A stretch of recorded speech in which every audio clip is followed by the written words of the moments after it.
Alright, in this video we're going to talk about the basics of aligning objects, and then I'm going to show you a trick on how to create a border around a complex object so you can use it to cut it out with a little bit of a border around the object itself. So first about aligning, so I have some socks here. I want to put them in the middle of this box.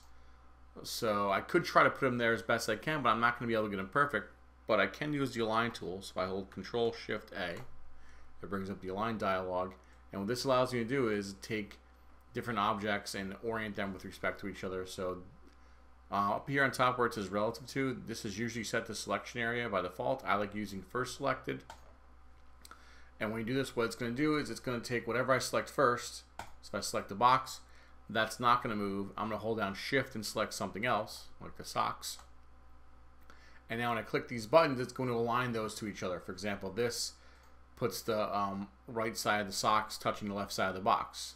This puts both left sides touching each other. This centers them on top of each other. This puts both right sides, and this puts the right side of the box touching the left side of the socks. So if I want to center it, I would just hit this one, center on a vertical axis. The socks are right in the middle. Actually, I'm going to make these a little bit smaller. Didn't want to do that. Just the socks a little bit smaller. Alright, so now they're centered on top of that box. Let me check one more time just to make sure.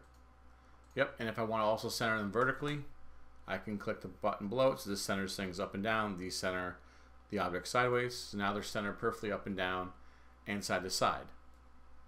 And if I also want to center some text, I could select one of these, select the text, and then center that as well. Alright, so aligning is pretty straightforward. Just Control-Shift-A brings up the Align dialog, and you can use the different buttons to align the things whatever way helps you out.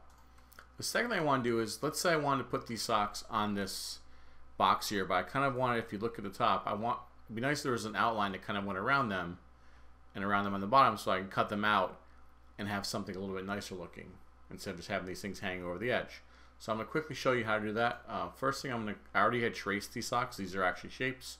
I just want to clean up this little piece down here that I didn't realize before. So I have one little problem right now though. If you notice the socks, when they're traced, this area here is not filled in. It's kind of hollow. I like it to be kind of filled in with a color, like white for example. So what I'm going to do is I'm going to bring these over here for a second, and I'm going to need to make a second image of this so that I can then kind of fill it in, and then I can also kind of add a border to it. So I'm going to right click on the socks and hit duplicate.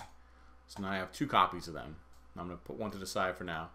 Now in this copy, I'm going to do a couple tricks. I want to fill everything in. So first thing I'm going to do is I'm going to go to Path, Break Apart. And now all those shapes that were kind of clear have now been filled in. The problem with this though is the way this object was made. There's other shapes like the kind of line that goes to the middle of the socks and a couple of lines up there that weren't closed, so they didn't get filled in. So I have to fix those in a second. But before I do that, I haven't touched anything yet. All those little shapes are selected. I'm going to go to Path Union and merge them into one big shape. Now I just want to draw one more shape that kind of closes all these gaps. I'm just going to use the pen tool and zoom in here. I'm just going to draw as best I can kind of a shape that encompasses all of the things I want to kind of close up. So it doesn't matter the shape of it. It doesn't have to be perfect as long as it kind of does what you want it to do. So let's see, I'll come up to here, go up here to the top, and as long as I close it off, so I just drew that shape and it kind of covers all that open white area I want to get rid of. And now if I go and select the socks and that shape and go to Path Union again, it'll fill all those things in. So now I'm going to change the color of this just so I can see it a little bit better. Let's change it to, I don't know, pink is good. So now I have the original socks and this kind of filled in version that I made by duplicating it and doing a couple things. Now I'm going to align them back on top of each other again. So let's put them directly on top of each other. Now I didn't change the size, so they're nice and lined up. Now my final step is going to be, I'm going to select the purple or pink, whatever color it is, fuchsia. It's just going to make sure I select it. That gets a little bit annoying sometimes. But if you're unsure, look down here on the left. It tells you what you have selected, and because it's fuchsia, I know I selected the fuchsia one, not the red socks by mistake.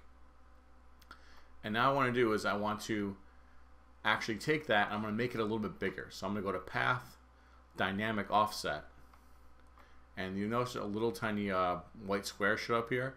If I click on that and drag it, I can actually make the image bigger. Now this is different than resizing it. Resizing it makes everything bigger by a percentage. This actually makes everything bigger by a value. So it, for this case, it works a little bit better.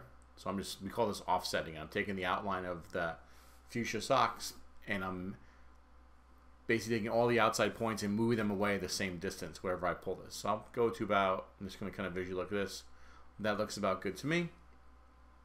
And now what I'm also going to do is I'm going to take that, and I don't want it to be colored in. I'm just going to get rid of, it doesn't really matter. I can keep it that way for now. And now I have both of these. So I'm going to take them both and highlight them. And I'm going to align them to this blue box again. So I'm going to click the blue box first, hold down, or click both of those. I held down Shift because I want to make sure everything's selected. And I'll put them right in the middle again. So now I have this kind of the same image, except for I have this fuchsia outline thing going on here. Now my last step is just going to be to click on the background, click on the fuchsia part, actually click on the fuchsia part and the box, and just go to Path, Union, and it blends them together. And now I have a nice, so the socks are by themselves and the background is by itself, but it also has a little kind of outline part on the top and on the bottom. So I have a nice image here that I could now take the background, for example, and set the stroke size of 0.001. So on our laser cutter, that would tell it to cut it out, and it would just etch the red part. We can also do it with text. So I have this text down here. I want to kind of do the same thing, so I'm going to follow the same steps. Text, there's like 1 or 2 extra steps you have to do, but it's pretty similar. So first, I'm going to take the text and turn it into a path. So I'll go to Path, Object to Path, and now I'm going to do the same thing I did before. I'm going to duplicate it. Now the one that I duplicated, I'm going to go to Path. Now this is the way it's a little bit weird. I want to go to Path. Oh, first thing I want to do is I want to actually ungroup it because it's a bunch of letters. This is not one solid object, it's a bunch of them. So I'm going to ungroup them, and you can kind of see the different little shapes that are there. Now I'm going to, I haven't touched anything, so I'm going to go to Path Union to blend them back together. And now I'm going to do my other stuff where I go to Path, Break Apart, then go to Path Union, and now I have my spot where it filled everything in. I'm going to change the color like I did before. I'm going to go to Path Dynamic Offset. Let's see, there's a little square, make that a little bigger. And now if I move this, you can see that the original Red Sox stuff is below it. I'll undo that, go back. There's one more thing I want to do. I want this to be below the one before, so I'm just going to go to Object, Lower to Bottom, so I can see a little bit better. And now this looks good. I was going to drag it up to where I want it to be.